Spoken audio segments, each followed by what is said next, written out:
जदयू के बहुत से नेताओं के वाल पर यह था, तो मैं भी इंस्पायर हुआ। मुझे भी लगा कि एक अच्छा एक विचार है लोगों का और बहुत सा पर्सनल भी विचार हो सकता है।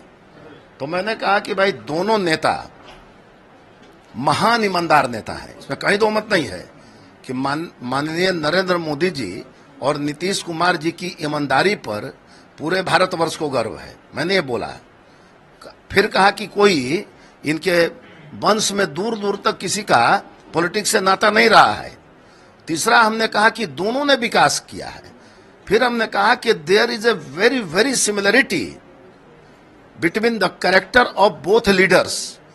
दोनों नेताओं के चरित्र में काफी समानता है, इसलिए दैट इज वाई ये दोनों नेता यदि साथ काम करें तो भारतवर्ष का बहुत विकास होगा। और साथ में मैंने कहा कि this is my personal opinion, ये भी मैंने कहा।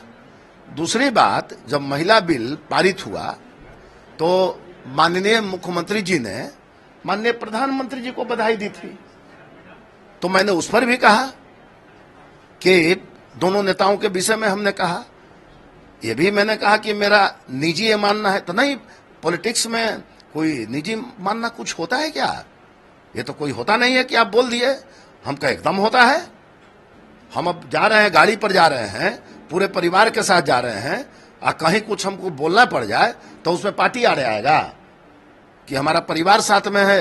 कोई पूछेगा कि भाई कैसा सड़क है, कौन गाड़ी से जा रहे हैं, तब जदयू को हम मतलब उसमें लगा के हम बोलेंगे कि भाई इसका क्या रिजल्ट है या किस प्रकार से हम जा रहे हैं, कैसी सुविधा है। तो गले की फांस बन गई। तो नहीं, गले की फांस से नहीं बन गई। मैं ऐसा गले उले की फांस नहीं मानता हूं। मैं मानता हूं कि राष्ट्रीय अध्यक्ष होने के नाते यह जो पुटिंग ऑफ द वर्ड था यह ठीक नहीं था, और उनके बारे में कहा जाता है क्या, यह प्रमाणित है कि इतना रफ एंड टफ है कि उनसे कोई कार्यकर्ता ठीक से मिलता नहीं है। वो ऐसे नेता का मतलब है दरवाजा खोल दो। अब सम्राट चौधरी जी, माननीय सम्राट चौधरी जी बैठे हुए, दरवाजा खुला हुआ है, सारे कार्यकर्ता मिल रहे हैं, भेंट कर रहे हैं। एक ये स्वरूप है मिलने का।